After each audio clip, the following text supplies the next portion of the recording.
The very word secrecy is repugnant in a free and open society. And we are, as a people, inherently and historically opposed to secret society, to secret oaths, and to secret proceedings. Breaking humanity, one soul at a time. This is the World You Don't Know radio show with your host, Nick O'Connell. Now, ladies and gentlemen, you're very welcome along to The World You Don't Know with your host, Mick O'Connell, and this is the fourth show, I suppose, of the new season, folks. I haven't been around for the last couple of months. I've been off. I've been pretty busy with work, with some retraining in relation to work, and also the birth of my new daughter 3 weeks ago. So I've been kept pretty busy, but I am back, and hopefully now this is going to be a string of new shows. Hopefully get some great guests on now in the very near future. But I have got one great guest coming on tonight. I've got Mr. Trevor Eivers, who is one of the organisers of the Open Minds Ireland Conference, which I've spoken about on many occasions on previous shows. And without further ado, I suppose I'm going to go straight to Trevor because I don't want to be here all night. He's eager to get on. So good evening, Trevor. Trevor, how are you? Hello, Mick. How's it going? Are you well? Do you ever get deja vu? No, again. Nobody know what we meant by that, but I think you do. Folks, I was supposed to record this show, folks, and I forgot to press the record button, so we had to go back and start again. We were already 5 minutes in, but anyway, we're back here anyway. So, Trevor, the conference, as I just mentioned there, is back on in November. Yeah, it's been a long time coming, as you know, Mick, yourself. Yep. So now it's about just over a month away. So looking forward to it, and everything is organised, everything is ready. It's going. Now, I think I've lost him there, folks. Hello? Can you hear me? I can hear you, Mick, yeah. Yeah, I lost you there for a moment, Trevor. What you were saying there, it's all set to go, is it, in November? Yeah, all set to go in November, and looking forward to it now. All systems go. Now, the guest lineup, we know we had the wonderful Max Egan, a great friend of the show as well, who did actually fly into Ireland during the Beast in the East. I actually got a friend of mine up here in Dublin to pick him up from the airport, as none of us could move. I couldn't even move with my car. No, I would have quite happily gone out and got him from the airport, but I was actually snowed in. I couldn't go anywhere. And the car I had, now I've got a new car now, but the one I had at the time, I had an 03 Ford Focus, which was a front wheel drive. That wasn't going anywhere in the snow, you know. Yeah, so it was just a disaster. Unfortunately, you know, obviously the Beast and Beast got the better of us. Now, can I ask you, in relation to Max, Max was one of the big guests on the lineup, but unfortunately he's not going to make it this time because he's got other commitments. Is he able to do a video conference call or anything like that on the weekend of the conference? Yeah, no, I mean, it just, unfortunately, Max wasn't available for the rescheduled date of November the 2nd, November the 4th. And we just decided to bring someone in the physical rather than do someone with a live link, because I've been at conferences where they've done live links and it's just not the same as having someone there actually speaking at the event, you know. And it was no disrespect to Max. Max is a fantastic guy and he's great information. He's brilliant, you know. But unfortunately, as I said, he just couldn't make the rescheduled date. So we got a replacement in, who's Andy Thomas, who's also a fantastic guy. And Andy's going to be giving 2 talks over the weekend, one on Saturday evening and one on Sunday morning. And what's he going to be talking about? So Andy's talks about anything really. He's great website on the truth.org. I think, sorry, I've lost it. The Truth Agenda, .org is the name of his website. Right, so that's www.truthagenda.org. Yeah, right. Truthagenda.org, TheTruthAgenda.org. And he's given 2 talks. The first one is a history of conspiracies, and he's giving a talk then on the Sunday morning, which is navigating complex times. So that sounds very interesting, yeah. Yeah, he's one of the organisers of the Glastonbury Symposium, which is an annual conference, very similar to the Open Minds conference. And I went over to that there in July. I seen your posts in relation to that. Yeah, I seen a few pics that you put up. And what was that all about? Was it a good event? It was fantastic. It was a really brilliant event, and Andy was one of the speakers at it. So I got to see him speak myself, and he's one of these guys that once he gets a microphone, he's just that charisma, and you listen to him, and he made a brilliant presentation. So ticket holders for the Open Minds weekend in November are in for a treat, because Andy is just really he's a pro, I really look forward to that. Now I'll be coming down myself, my nephew are coming down again, for the 3 days. So hopefully, really looking forward to that guy. So we'll have to crack anyway. Oh, we'll definitely have to crack, and we'll have a few pints this time. We certainly will. And you know what? I think like the fact that it was cancelled back in March, and obviously that was disappointing. There's no getting away from it. It was a rough weekend, but look back at it now. Like if you don't laugh, you cry, and it's kind of like one of those things where it's going to make the November weekend an even better weekend, because there's so much working into it. I mean, this is basically in preparation now for, well, it's over a year now. The guts of a year, yeah, without a doubt, yeah. It's over a year. I mean, this time last year... You were preparing for March. Yeah, well, the event has been out there since September 2017, 6 months before... Now, I know that you've been putting some feet on the street down in Waterford as well. I've seen some of the posts that you go from place to place, and you've been holding the odd meeting down there in relation to the subject matter that's going to be getting discussed at the Open Minds conference. What's the uptake of that been like, and the interest? Right. Yeah.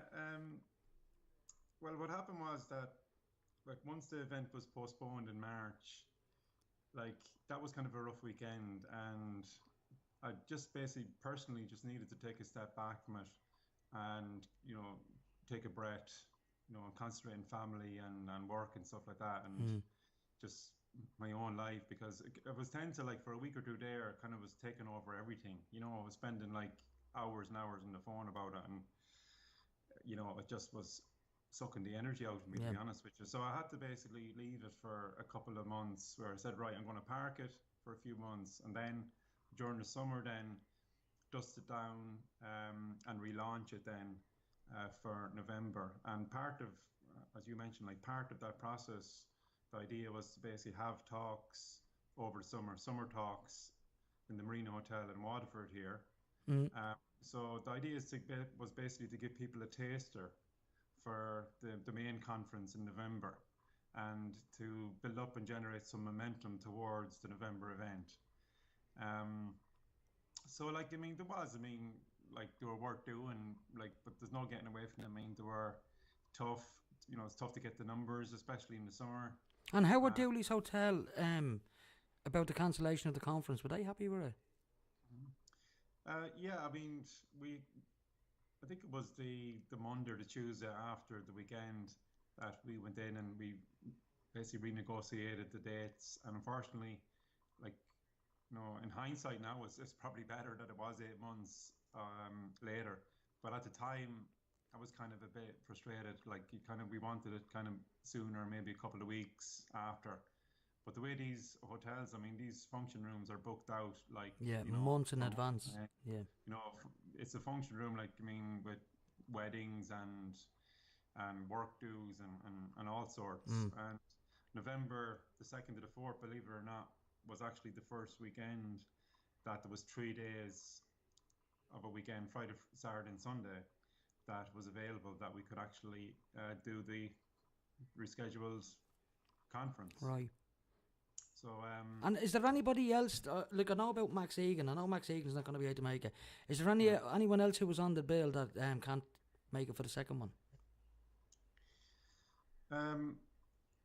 Yeah, there's about, like, 2/3 of the lineup are still the same, and it's about 1/3 that for whatever reason couldn't make it, or it just didn't work out, basically, to come back to the scheduled event. Yeah. Max is one of them. I said about Max, a great guy, but unfortunately, like, couldn't make the rescheduled event. But we have Andy Thomas to replace Max. Do you still have the? Yeah, those conspiracy guys, they're actually doing now a tour of the States, so they're not available. And so we had to bring someone else in. We brought in a great lady, Mary Helen Hensley. Don't know if you've heard of Mary I Helen. haven't. She's No. been on, yeah, she's been on OYM radio with Alan and Steve a few times. Right. And she's basically a life after death experiencer. Oh, right. And so it's the ultimate world you don't know, I suppose, you know? Right. That'd be an interesting guest to get on. That's a Yeah, subject I haven't covered before on the show. Yeah, I actually, myself and John Payne, one of my colleagues at the Open Minds Conference, we went to the Bases Conference. I don't know if you know that Bases, Ireland's I've heard of Awakens it, yeah. conference last year. And we seen Mary Helen talk, and she blew us away. And she was, like, in my opinion, she was the best speaker of the whole weekend. So I kind of like penciled her down and said, geez, you know what, she'd be brilliant for Open Minds. So that was actually before the postponed event, you know. So once someone, like, we had kind of a list of people where if people dropped out, that there was kind of like people that we were interested in getting in.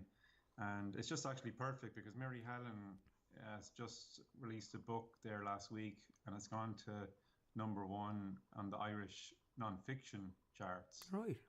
Yeah, so... And what's the book in relation to life after death, is it? Yeah, I forget the name of the book now, but she's been getting a lot of exposure even on the mainstream, you know, like on shows like, you know, the Elaine show, you know, the afternoon show, and, you know, Woman's Way magazines and all these, but, you know, it really is, like, she has a fascinating story to tell, and she is again, she's a bit like Andy Thomas, she's like a lot of charisma, and when she talks, you listen kind of thing, she's electric, you know, and it's great to have her, very positive lady as well, like, it's great to have her as part, because I think... Well, hopefully we can set up an interview before the conference with that lady, and I'll get her on and do a show. Yeah, I mean, she's brilliant. Like, she's been on OYM radio a few times, and she's been brilliant in that as well. But like the whole dynamic, like, you know, as the you know, the producer of Open Minds is like, you know, like we're given a platform for all of these people to present their knowledge and information, and you know, it's great when someone comes on board that is positive, and it lifts the whole event, you know. You have a guy at the beginning, I think, on the first day, talking about the banking system in Ireland. I can't think of his name now off the top of my head. I should have took notes. Yeah, like we have different sections. I mean, the Friday afternoon is focused on law, well, Irish history, then law, and banking and evictions and the whole lot. So that's Ger Banks, Brian That's McCarthy. it. Yeah, that's the name of the guy. That's right, yeah. So Ger Banks is first, and then Brian McCarthy. So you've had Brian on your show before. Yep. Hoping to get him on again. We were trying to wangle it out. I'd have him on tonight, but hopefully I'll get Brian on next week if I can. Yeah, so he's excellent. And then Davy Walsh, who's runs a local group down here, Debt Solutions, helping people, you know, fight the banks and ward off the receivers and the sheriffs and everything else, and helps, you know, the lay litigants in court and stuff. Right. So very similar to Brian McCarthy. So that's the Friday afternoon is kind of teamed along, you know, Irish history, law, banking, evictions. So that's that section. But like overall, like, I mean, we've had a couple of dropouts, but like nothing major. Like Max Egan obviously was the main one to drop out, but like we still have, you know, Mark Devlin on board, Bernadette Bowen, Ashley Fitzgibbon. Now, I've interviewed Aisling before. Now that's the girl against fluoride. The girl against she fluoride. has that moniker. So you've had Tom Ryan on as well, haven't you? I've had Tom Ryan on lots of times. Tom's a good friend of the show. Yeah, John Wilson, the Garda whistleblower, so he's still there. He's still on as well. Now, I'd love to get an interview with him. I mean, we tried to sort something out before, and I did send messages in his direction, but I unfortunately never got a reply. I'm sure there's probably a very good reason as to why, but I'd love to have him on before the conference as well, if possible. Yeah, I would say, like, you know, he's going to be brilliant because, like, it was definitely in the public eye not so long ago with the Maurice McCabe scandal and all that stuff. So, like, people are really going to be blown away by John Wilson. Lovely guy as well. And of course, we have Alan and Steve are mates from OAM, OAM Radio, yeah. so they're going to be giving a talk as well. So they're still on board. So overall, I mean, it's much the same. We have another guy actually we brought in, John Weagle.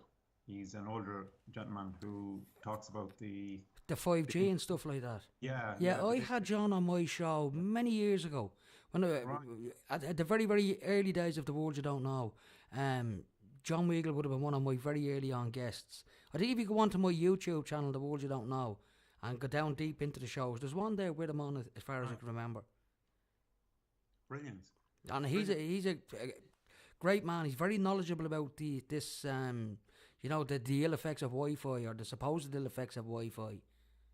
That's right, sir. He came down to. He was one of the guys who came down to Waterford for one of the one-off talks during the summer. And so I've already heard his presentation, so it's really, really good. Yeah, it is. It's a very good. And what was the reception like that he got? Like, were people genuinely interested in the subject matter? Like, was there anyone there who didn't know? Well, it's the usual thing, Mick, with this. Like, the people that came along to it were kind of, a lot of them, I would say, like 9 out of 10 of them knew about it already. Yeah, they'd be fairly savvy about what's really going on. Yeah. So, yeah, I mean, we're part of kind of the Wake and Aware group, or they kind of found out about it through kind of the Open Minds page and stuff like that. I mean, the frustrating thing with this, and it kind of always is, the getting the interest of the locals and, your average guy in the street to take an interest in it. Because, like, over the summer, like, they did push an announcement in the local papers about the talks and all that, and went up around putting different posters up around the city, publicising the talk, but it never seemed to do anything. It was maybe just one or two, but it was very, very hard to get people kind of to come in and take an interest in these talks. And so, I see all these protests up here in Dublin. Like, over the weekend there, they basically brought Dublin city centre to a standstill. The Take Back the City movement, and which is a fairly relatively new movement now. I mean, I haven't heard of them up to a few weeks ago. That's when I started hearing about them first. And this is a group who occupy empty properties here in Dublin.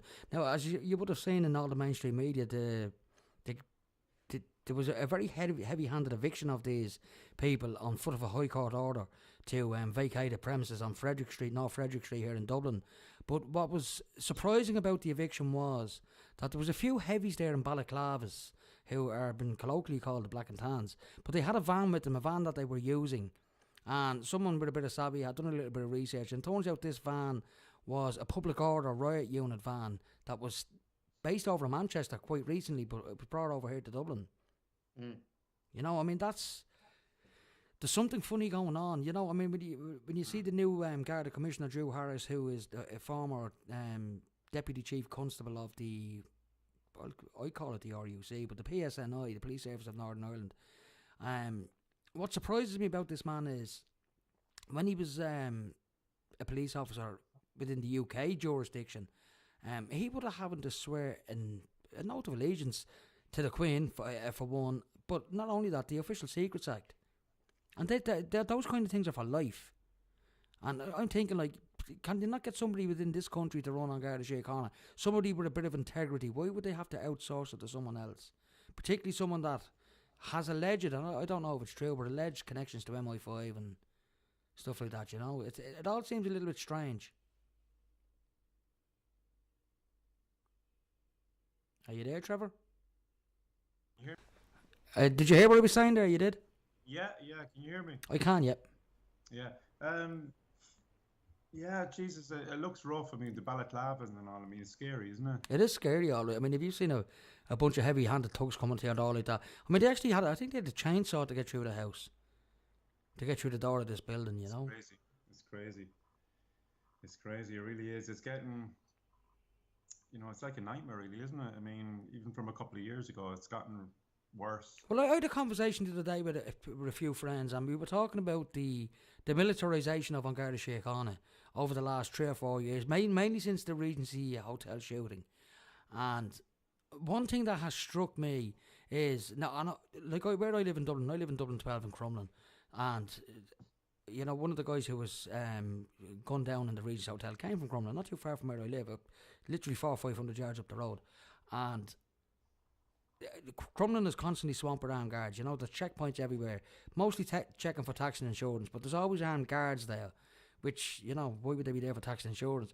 But one thing that has struck me over the last couple of years is no one is shooting at the guards, and yet they're getting ready for. They look like they're ready for bloody war, half of them. That's right. And now you have Charlie Flanagan, the Minister for Justice, coming out and saying over the last few days that he would like a law that makes it illegal for anyone to film or photograph the guards. And I will say that as far as freedom of speech goes, or freedom of expression, or accountability, we should have the ability to photograph and film the guards to make sure that they do act in a responsible and, law-abiding manner, as opposed to what we've seen there at this eviction in North Frederick Street, which is a civil matter, and you have armed guards turning up to put people out of buildings and standing idly by while masked thugs go through the door with a chainsaw. What is going on in this country? There's something sinister happening here. Yeah, absolutely. Totally agree with you. And that's why I suppose there's a whole Friday afternoon given to these topics that, to highlight it and to come up with some solutions. Because I think people... I seem to have lost Trevor again. Are you still there, Trevor? Yeah. Yeah, we seem to have lost you there. What you were saying? Yeah, that's why there's a whole weekend, or there's a whole Friday afternoon dedicated to the evictions and that topic, Okay. But listen, I'm going to go to a break, Trevor, just so you can hopefully get your Skype working properly, because you saw... Am I cutting there? Am I cutting out there? You were cutting out, Trevor. Yeah, that's what I was wondering, is there something wrong with your end? But you seem okay now, so just stay where you are. Don't bother doing anything. What I'll do is I'm going to go to an ad break, folks. I'll be back in 2 minutes with Trevor Eivers. Trevor, if you could mute your microphone while the ads are on, that'd be brilliant. All right. Okay, folks, we'll be back in 2 minutes with Trevor Eivers. So if you just bear with me, I'll be back in 2 minutes. Broadcasting to Lucan, this is Liffey Sound, 96.4 FM. Have you thought about joining your local credit union? As a member of Lucan District Credit Union, you will be joining 19,500 other members who all live or work in your community. Your savings with us are fully secure and protected by government guarantee. As a member of the credit union, you can apply for a loan whenever you need it with flexible repayment terms.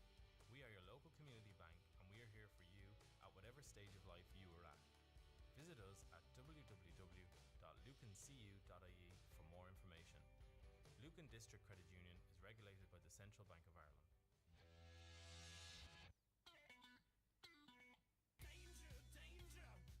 If sore necks, ringing in your ears and mosh pits are your thing, check out High Voltage with me, Dave Darcy, for all things rock, metal and punk. Every Monday evening from 7 to 9 on Liffey Sound 96.4 FM.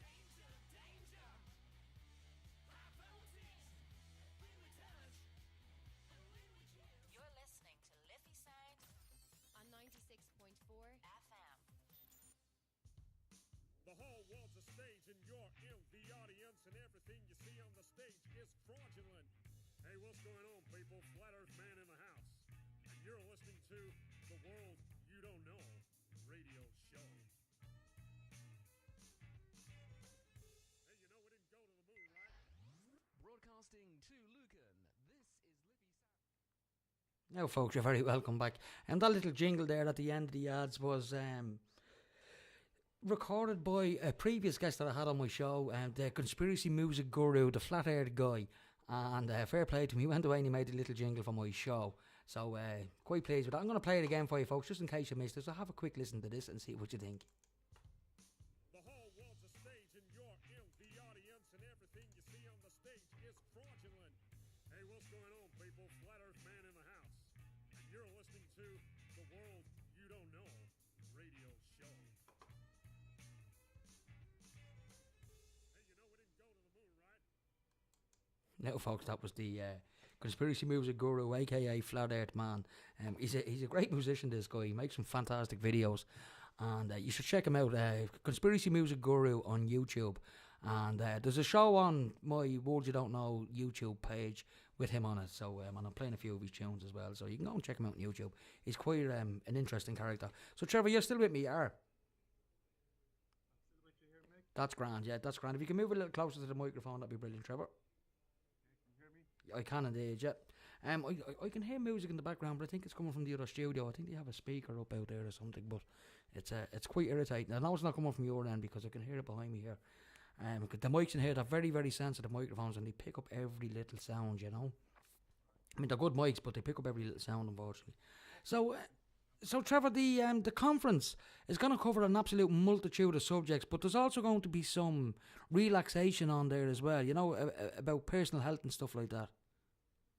Yeah, well, the whole idea of the conference, I mean, I know we talked about the Gardaí and the guys with Balaclavas and all that stuff that's going on, and, you know, the corruption definitely is one part of it.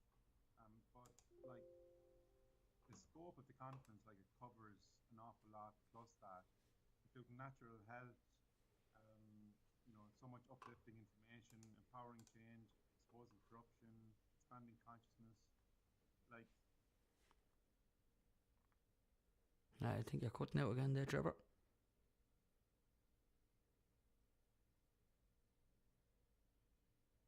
Hello. No, he's cutting out again. Are you still with me there, Trevor? hello? Hello, yeah. Are you still with me? Can we do a take on this, Mick? Because, I mean, like, if I'm putting in and out on this, it's going to... Yeah, you seem to be cutting in and out. I'll tell you what I'm going to do, Trevor. I'm going to hang up on Skype and I'll ring you back, okay? Like, I thought I actually fixed this problem before, you know? Yeah, I'm not sure whose end it's... My end of Is it your end? It is? Right, I'll tell you what, Trevor. You hang up and you call me and I'll answer it. You might get a better connection. like, I can't basically, it's distracting me and I can't basically focus on what I'm saying, you know? Yeah, I understand that, yeah. So listen, if you can call me back, that'd be good. Can you do that? Yeah. Alright, I'm going to hang up. You call me back. When we just spin it and we just say, look, we do so another time. Because, like, I don't feel as though, like, I want to obviously put across my best here this evening, and I'm not allowed to do that with the, if it's fading in and fading out, it's just going to be crap, you know? Well, it's okay now. It's not fading in and out anymore, so we can continue if you like. It's going to happen, man. It's going to basically be, it's going to be on my mind, and it's going to, you know, I'm not going to be comfortable with it. So, No, it's grand. It's only going to be a minute anyway. Any blank spots I can edit them out, so. yeah, but I know that, man. But I mean, it's going to be all, like, I lost my flow. I keep losing my flow of thoughts, you know, that kind of way. Yeah, yeah. I get lost and what the hell I was saying. But when you come in and say, kind of, you're fading out, and then I forget where I was or whatever. You know what I mean? All right. But listen, we'll continue anyway. Is that okay? Come here, do you want me to ring you and just see? Just make a difference. If you want to, yeah, you can try that, yeah. All right. You hang up and ring me back, and I'll answer. All right, cheers.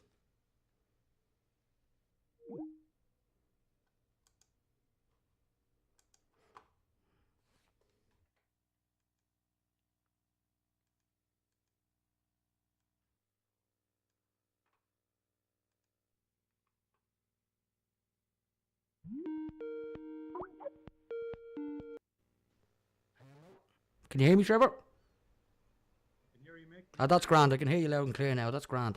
So listen, Trevor, we'll continue anyway, okay? And any of the little gaps there, I will edit them out later on, and we should be fine anyway. So, and we'll be able to put a good show out. Again, anyway. Yeah, the question I was asking you was in relation to the conference. As we were talking about in the first part of the show, there's a lot of serious subjects, but there's also going to be a lot of stuff about, you know, self-empowerment, self-help, you know, better health, that sort of stuff, relaxation, you know, mindfulness, all that kind of stuff. Yeah, exactly. The scope of the conference covers an awful lot. I mean, there's so many different topics and subjects. There's such a wide variety of different speakers with wonderful knowledge on different areas. So you have a bit of everything in there. You have, you know, you have a bit of corruption in there, exposing corruption. Then you have kind of stuff like Mary Helen Hensley, life after death experiences. You have, as you mentioned, the health stuff. We have a couple of nutritionists, Andy Smith, who's a nutritionist, Ashley Fitzgibbon. You know, so there's so much in it. I mean, covers everything is in there but the kitchen sink, and like these talks as well. Like each talk is approximately an hour. We have a packed schedule Friday, Saturday, and Sunday. So it's a full 3 days. And I know like from going to other conferences that like there's a lot of information over the weekend, and it can be very heavy. It can be a lot to take on the weekend, and that's the reason we have included yoga, music, meditation, bit of shamanic drumming on a Saturday evening as well. So Sounds it's good. all basically balance the whole the information. Now, someone I'd interviewed before, Trevor, for the cancelled conference was Nick Colostrom. Is he going to be at this one? No, Nick isn't going to be there. He's not going to be there. Oh, okay, that's unfortunate. Yeah, it is. But like again, we got a couple of replacements. We have, remember, I said John Weagle is in, Mary Helen Hensley, Andy Thomas, Andy Smithson as well. So we have like a couple in there, and Andy Thomas is giving 2 talks as well. So yeah, I think there was like 4 or 5 that couldn't make it back. Max Egan, Nick Colostrom, those conspiracy guys, and 1 or 2 more. But I think there was 18 altogether. So I think like it was 13 that are still there. So we had to get I think 4 or 5 new speakers for the weekend. But I mean overall, I mean it's going to be still a fantastic weekend, and it's all about the overall bigger picture. Yeah. And like just want to say to people like, okay, Max is fantastic, Max Egan, as is Andy Thomas, and as is like Murray Helen Hensley. But some of the guys that you haven't like heard of, like they are just as good, like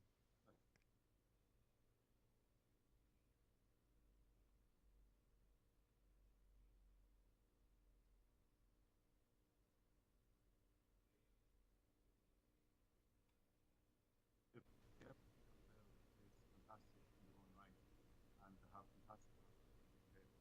Now, in saying that, like different speakers will resonate with different people. You know what I mean? Hmm. Like the way I approach these weekends is that I tend to cherry pick what speakers I want to see. You know, because even me, I went over, as I mentioned, to Glastonbury to see the conference over there, the Glastonbury Symposium, there back in July, and I had to basically take a couple of breaks, and take a walk around, a bit of fresh air, because like with talk after talk, there's only so much information that you can take in. Well, that's it. You sort of end up getting information overload, don't you? You do indeed, which is exactly why, as I said, that there's also music and yoga and meditation and everything else, because like also like there's 1 or 2 of these conferences that I've been at where Jesus, like you'd be fighting for the will to live after hearing some of the talks. Hmm. Like you go down so many rabbit holes you wouldn't believe. And not that I have any problem with that, but like at the same time, like it's important, I think, to keep the energy of the overall event on a high, so that everyone's buzzing. You know what I mean? Yeah, Like, definitely, without a doubt. event, where like it's not just about the speakers and the information. Yeah, that's a big part of it. It's also about meeting like minds. It's also about making new friends. It's about the buzz. It's about the experience. It's about the laugh and the overall just being there the whole weekend. Yeah. Because like it's going to be bigger than the first conference, and you know yourself, you were there at the first conference last year, that there was a fantastic atmosphere at that conference. There was. It was absolutely brilliant. It was better than I expected it to be. I mean, I fully expected to go down and maybe, enjoy 1 or 2 of the lectures and be, bored silly with another one, but I wasn't. I enjoyed every single one of them. And yeah, that's brilliant. And the feedback that we got was amazing from the first conference. And I think the key is for me with this is that we want people leaving the event or leaving a day even uplifted and empowered, and inspired, because like rather than you know what, the world is going to hell in a handbasket now, what can I do about it? Mm. So there's kind of 2 ways of looking at it, and I think not that I mean definitely I'd be definitely like not afraid to look at kind of all information. I'm not someone that's an ostrich and that, in denial is something. But at the same time, like, it's the way we have it mapped out in the schedule is to make sure that, like, where every day is finishing on, it's very solutions focused, in other words, you know. I think that is important because, if you're going to basically bring a couple of problems to the table and challenges that we have in our society that we live in, then also bring some solutions as well. Yeah. I think that's very important. Without a shadow of a doubt. Now listen, I want to talk about you now for a minute, Trevor, what you've been up to and stuff like that. I remember now, you told me there a few months ago you were having some problems that with your allotment, the first allotment that you had, and you eventually had to move away. How's the new allotment coming along? Well, the new allotment is great. I mean, like, it was a huge amount of work to go from one to the other, but ultimately it was worth it because, to grow your own food and to become that, like, move away from the system and become more independent and self-responsible. Taking responsibility for the foods that we're eating. Yeah. Which is very important. And, like, it's not like up there at the minute. I'm only getting up there every so often, but it's just. And are you having much success growing your own food, Trevor? Well, I am and I amn't. I mean, like, I'm growing easy stuff. There's some very easy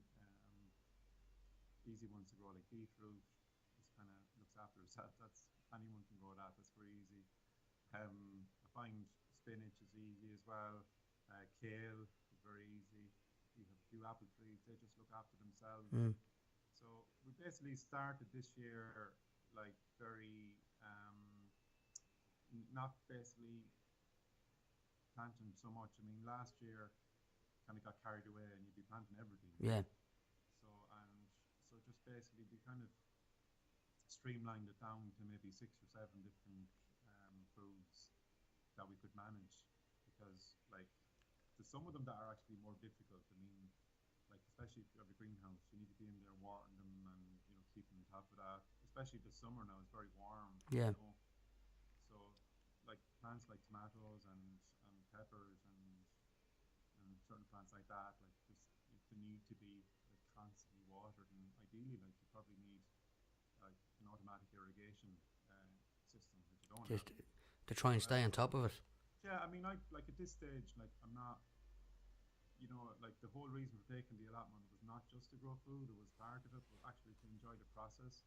And so I can bring the kids up there, get them up there, get their hands dirty, and get them out into nature and just enjoy kind of being there. And so, like, if we get food out, but like, is a bonus, Yeah. And but at the minute, it was kind of, the summer was difficult to maintain it because the weather was so hot and warm that if you couldn't get up there for 4 or 5 days and everything was wilting and It'd be all wilted, yeah, because obviously not getting watered enough. And then with a hose pipe ban as well, I don't know if it was affecting Waterford, but there was a hose pipe ban up here in Dublin, which was a bit of a joke, to be honest with you. But there was. Exactly. So that was like, I'd really recommend it for anyone, and I've done it. I actually made a talk myself in Waterford there during summer, and one of the things that I said was, look, if you even have a patch of your garden to dedicate to growing a few bits and bobs, then you're doing something, like you're helping making a difference. You don't need a such an allotment. Like I've gone and I mean, I walk in the men's shed up here in Dublin. Now I'm sure there's a great men's shed down in Waterford, the Daesh men's shed, and there's a few down in the southeast. There's a good few men's sheds down there actually, and I'm at the banging them right there. But I walk in one up here in Dublin and Dublin 12. Like, we make an awful lot of garden furniture, particularly planter boxes, and if everybody had 5 or 6 planter boxes out their back, nice long ones, no problem growing vegetables and stuff like that in them. As opposed to having fancy gardens.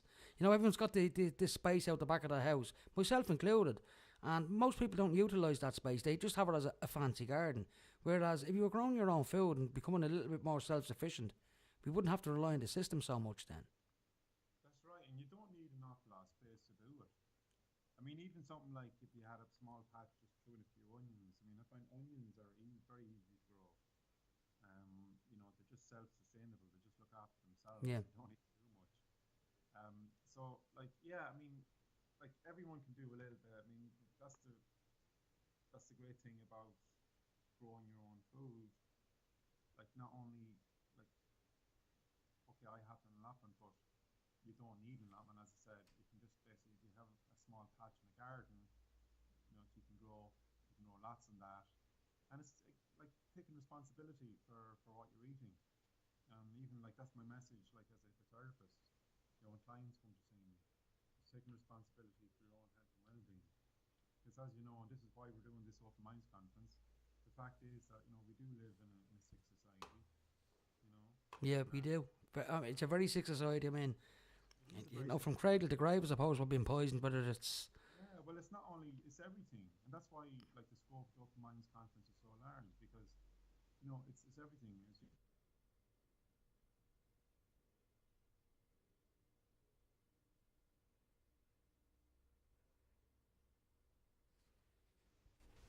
A lot.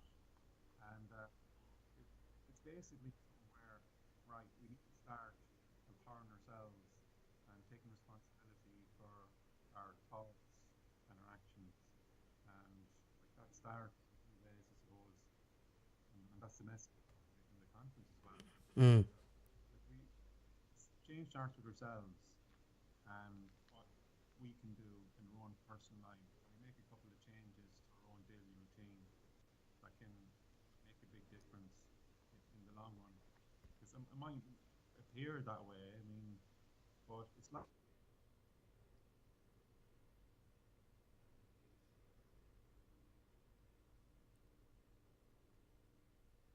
I think he's cut out again. The wonders of modern technology, folks. Trevor, what I'm gonna do is I'm gonna go to an ad now, Trevor, because you cut out there briefly. So I'm gonna go to a quick ad. So can you hold on in the wings there, Trevor? Yeah, cool. That's brilliant, folks. I'll be back in 2 minutes with Trevor Eivers. Talk to you all very shortly. You're listening to Liffey Sound, www.liffeysoundfm.ie. Listen online, community radio at its best. Join us every weekday for Lucan Live from 3 until 4 on Liffey Sound 96.4 FM. Tune to Liffey Sound 96.4 FM. The whole world's a stage and you're in the audience, and everything you see on the stage is fraudulent. Hey, what's going on, people? Flat Earth Man in the house. And you're listening to The World You Don't Know radio show. Hey, we didn't go to the moon, right? Now, folks, you're very welcome back. Trevor, you're still with me, yeah? Yeah. That's brilliant. Now, Trevor, we've got about 10 minutes left, thereabouts, 10, 15 minutes left. We'll talk a little bit about what's going on around the world, because a bit of a catch-up, I suppose. Because we haven't been talking to each other for quite a long time, and an awful lot of stuff has gone on over the last few months around the world. And what's your take on it now, on the way that the world is moving? Do you think we're heading towards dangerous times? I mean, you see all these YouTube videos popping up, from this new organisation. I think they're connected to Anonymous or something called QAnon, and they're talking about all these indictments and all, where they're going to be taking down the cabal, draining the swamp, as Donald Trump put it. Yeah, you know what? I've been reading and watching a lot of stuff about dystopian novels and dystopian futures, like from George Orwell's novel 1984 Yeah. to the Handmaid's Tale. I don't know if you've heard of that one. I've heard of it all right, but remind me, what is that Handmaid's Tale? Is that some sort of conspiracy story or something, is it? Yeah, it's basically a kind of New World Order type state that has been enforced on the people, where that basically, between the foods that they're eating and the results of the nuclear fallout, that women can have or can have children. They're not fertile, only some. Right. So basically, the fertile women are basically taken away, whether they like it or not, and are planted with these families who are like upper class families, like these commanders, and like it's all a class based society, It's basically it's scary. And is that a movie or is it just a book? It's a book and it's a TV series. That's Oh, currently, right. going, and I'd recommend it. Is it on at the moment, is it? It is, yeah. It's on at the moment. It's very good. I've been watching it. Is it on Netflix? No, it's not on Netflix now. Right, I'll find it. If it's somewhere else, I'll find it. Yeah, it's worth watching. Because Right, sounds interesting. so many elements in it that we can see that prevailing in the current society in our own reality. Right. And that's why it makes it so scary. That how far are we away from this? So, but the upshot is the Handmaid's Tale. Basically, the handmaids are these fertile women that have children for the elite classes that they're infertile, basically. Right. Because of the effects of the nuclear else. And basically they're slaves, you know. And like everyone else in society, apart from these kind of elites, they're all slaves. But they're classed by the colour that they wear. You know, the handmaids wear red, and and all that. And the boys wear green, and all this kind of stuff. But yeah, it's definitely worth checking out. Right. It's scary. The biggest thing, I mean, to answer your question, like, to me, especially from the referendum. Do you remember the referendum gone by, the abortion referendum? Yeah. Right, okay. So, you know, and it's the Donald Trump stuff and all that. But I mean, it's scary how politically correct the world is going, and censorship. That's what scares me. That's the part of it over the last 6 months that I think that has made a lot of big steps. You know, you can't say this or you can't say that, and everyone gets offended about everything. I mean, if you look at the referendum, like there was no room for debate on that at all. There wasn't. It was you were either for or against. You know, it was an absolutely terrible situation, that referendum. It's, you know, it split the country in two without a shadow of a doubt. Absolutely. You couldn't even ask questions. You know, you couldn't ask questions about, side. It was like either one or the other, without being labelled or about being called bigot or whatever. You know. So, or even like on the other side, then on the no side, then like you're, you know, basically baby killer and all that stuff. I mean, so it was just no debate, and it was kind of like where you couldn't say anything. It was getting where, you know, uncomfortable, you know, really bad. Yeah, I'm sure there was a lot of friendships that, you know, came to a bitter end, I suppose, because of it. Yeah, but you couldn't even, like, I mean, I think that's the thing. I mean, we've lost the ability to respectfully debate and respectfully disagree, because like we had so much like abuse and kind of people falling out and all this stuff, and you know, it's just, you know, sad to see, really. I mean, it's sad to see, but not only that, I mean, with the referendum, but you have other things going on at the minute where, you know, you have something like Alex Jones, love him or hate him, you know, being banned from social media, Facebook, Twitter, and all of that. But there hasn't. No, I seen that. I was following that when that happened, like with Alex Jones getting banned. Now, I've never been a big fan of Alex Jones, like yourself. He's a bit of a fearmonger, but I do respect his right to have freedom of speech. And the way he was shut down, that was unprecedented. I'd never seen anything like that before. That's right, exactly. That's the thing. I mean, but I've had people say to me, "Oh, you know what? It's a good thing that he's being censored and stuff like that." But you know, it's getting to be scary where you can see the censorship coming in. But I do think that this PC agenda is very much like censoring people as well, because people are afraid to actually say anything now. Well, you can't say anything. I mean, you know, it's so easy now to offend people. It really is so easy to offend people. It's almost now becoming a criminal offence to offend anybody. It is. Yeah, it's crazy. I mean, they're talking about bringing in, I don't know whether there's the presidential election that's coming up, where they're trying to put another puppet in the park. They're having a blasphemy referendum as well, or something like that, to run concurrently with it. I have a good one for you. I was over in Liverpool at a Beatles kind of tribute gig. You know, the Beatles, the Yeah. band Beatles. They're back in August, and one of the bands basically won't play songs now because people are complaining certain songs, right, back in the 60s, because seemingly they're afraid of it offending the lyrics, offending some minority group. You know what I mean? Yeah. So, and I was like really horrified by that. Like, you know, it's crazy. You know, it really is. Like, you know, everyone's getting offended about everything, lyrics and songs, yeah, you name it. And like, I was taken aback by that. But like the agenda I can't understand is, right, you know, if you look at the 1940s to 50s, right, it was, you know, pretty much around, you know, in the modern world, you know, Ireland, UK, America, etc., Europe, it was pretty conservative, you know. It was the nuclear family, all that sort of stuff, you know, and it was going to mass every Sunday or wherever. And then throughout the 70s and the 80s and the 90s, you know, you slowly see society being debased. You know, like anything goes.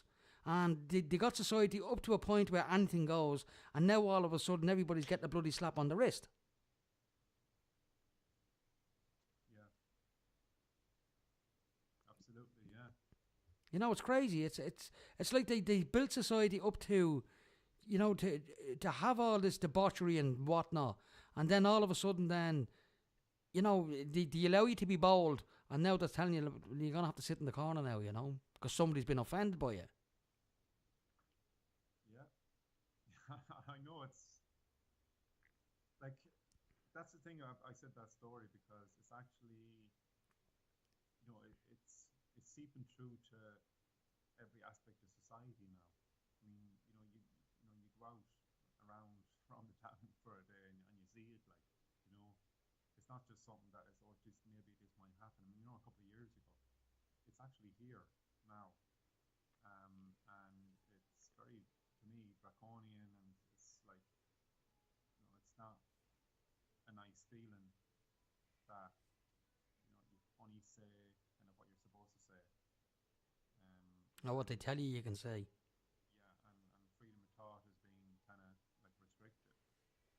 So that's kind of, to me, you know, it's sad because, I mean, I basically feel as though I'm not a prude, or I'm not kind of, definitely, I'm open-minded to, you know, and respectful of, no matter, to me, I judge people on who you are, you know, regardless of whether, of what color you are, race you are, where you're from, or,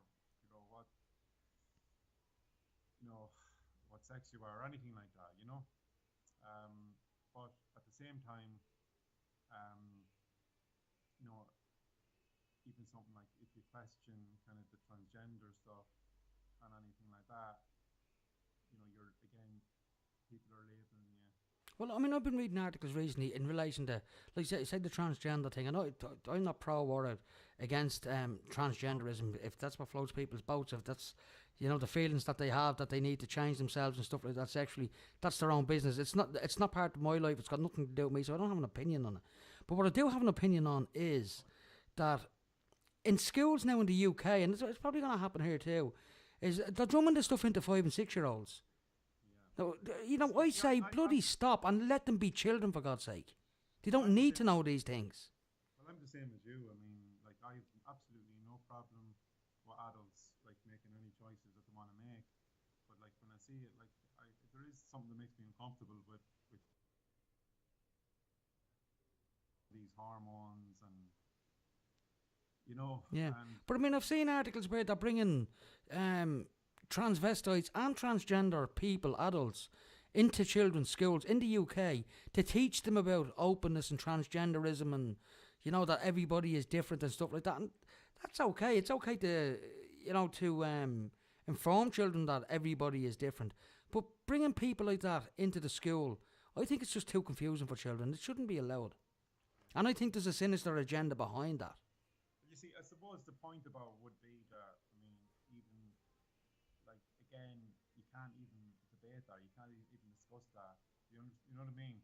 Again, all of that is becoming PC. Like, people, you know, it's not politically correct even to say anything about that at all, you know. and that's sad, really. I mean, like it's like debate has been completely. It's been stifled, isn't it? Debate is being stifled. I mean, the moment you come out and say something, you know, whether it's for or against the subject, you know, if someone doesn't agree with what you were saying, you're shut down immediately for it. You can't say that. This is the way things are now. Exactly. But look at, just to bring it back to the Open Minds Conference, I guess. Like, I mean, like, it's up to anyone, like in every person, to make up their own minds and whether they agree with a particular speaker or not. And as I mentioned already, like, some speakers will resonate with some more than others. But it's perfectly okay to disagree, you know? And if you don't agree with it and someone offends you, well, like, to me, if you get offended, it's more to do with you than it is to who's giving information. And that's going by personal experience. Because if I get offended by someone, I actually question, like, what's making me react like this? Yeah. Why am I responding to this? Like, you know, if someone is so strong in their view, well, why does it even matter what someone else's opinion is? Like, why does that bother you so much? It's only one opinion. You know But what I mean? see, there's people out there, Trevor, who just, for whatever it is about them, they can't keep their nose out of other people's business. They need to be poking the nose in here, there, and everywhere. You know, they need to be a part of what's going on, or, you know what? I think it gives them a feeling of self-importance more than anything. And hopefully, like, the weekend, people come to the Open Minds. And, like, I would encourage people to, it says on tin, Open Minds, to kind of question your own beliefs and your own kind of opinions. And, like, I question all the time the official narrative of everything. That's just basically what I do. And a lot of the speakers on the platform at the Open Minds are actually doing that. And sometimes when you do that as well, it does wind people up the wrong way, rapidly cages.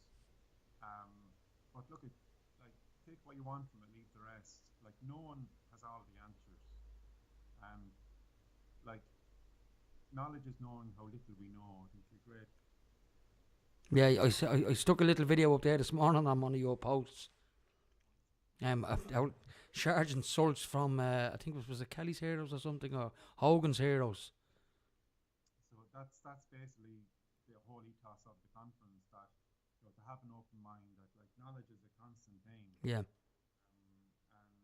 you know, if you want to take something on board, that's fantastic. If you don't, well, that's also okay. And we can all be respectfully agree to differ, because there's no point in, like, sitting and talk and someone offending you, you don't agree with it. Well, that's okay, that's fine. Like, people will said, like, some of the speakers will appeal to some people more than others and resonate with some people more than others, and that's fine, because we like to think that there's something for everyone there. You can't please everyone, mate. Oh, no, you can't please everybody all of the time. But listen, Trevor, we have a couple of minutes left. You want to give out some details of where people can probably still get tickets if it's not sold out, on where it's on and what dates? Yeah, well, I'd advise.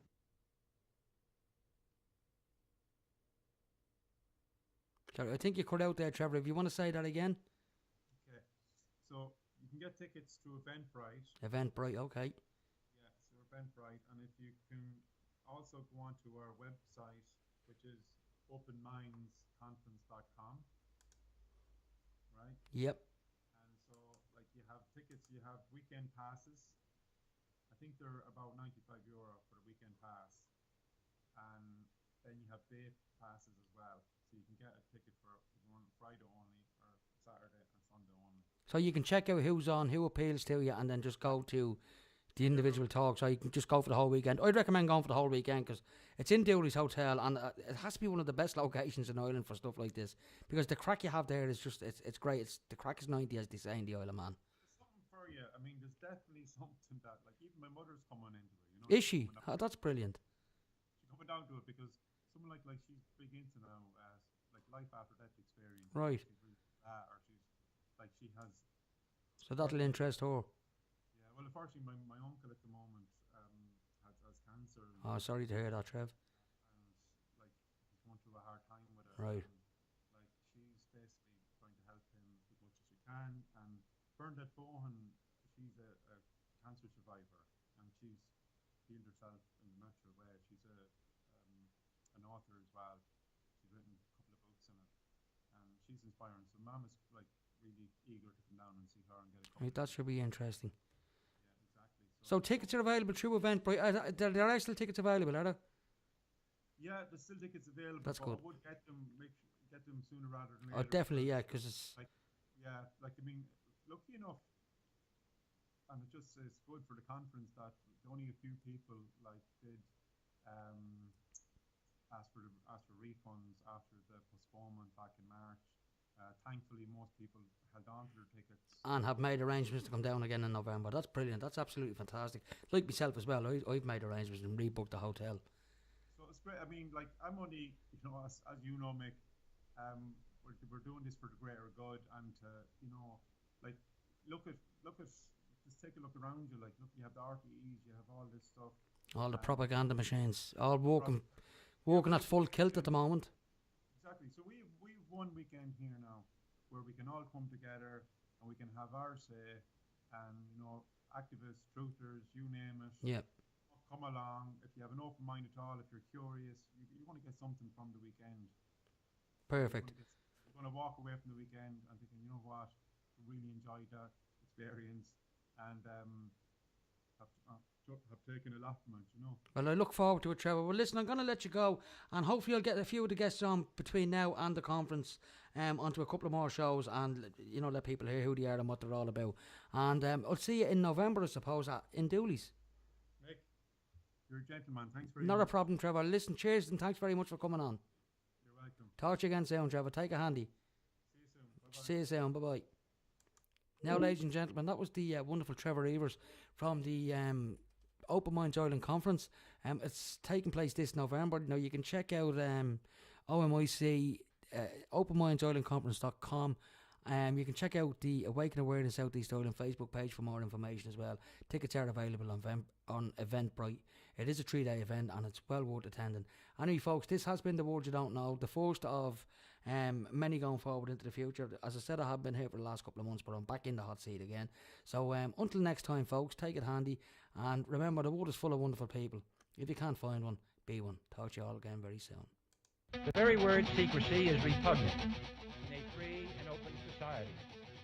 And we are, as a people, inherently and historically opposed to secret society, secret oaths, and the secret proceedings.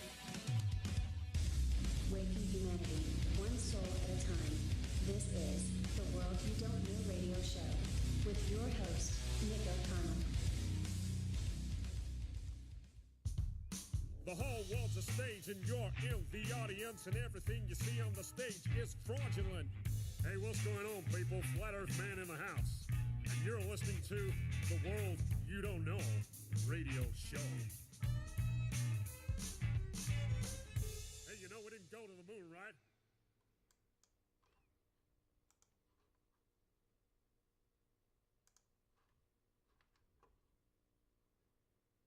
The very word secrecy is repugnant in a free and open society.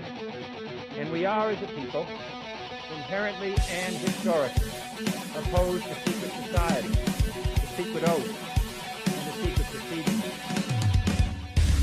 Waking humanity, one soul at a time. This is the World You Don't Know radio show with your host, Nick O'Connell.